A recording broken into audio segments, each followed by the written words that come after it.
If you need to duplicate a SurveyMonkey survey, this quick tutorial will show you exactly how to do it in just a few clicks. Copying a survey is a great way to reuse a template, save time, and keep the same questions, branding, and structure without starting from scratch. Whether you want to create a version for a new project, make edits to an existing survey, or simply preserve a backup, this is the fastest way to do it.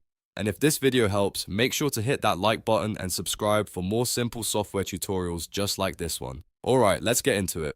First, open your browser and go to SurveyMonkey. Once you're on the SurveyMonkey homepage, make sure you're signed in to the correct account that owns the survey you want to duplicate. This is important because you can only copy surveys that are available in your account. After you're signed in, you'll see your dashboard with your existing surveys listed. Now, find the survey you want to copy.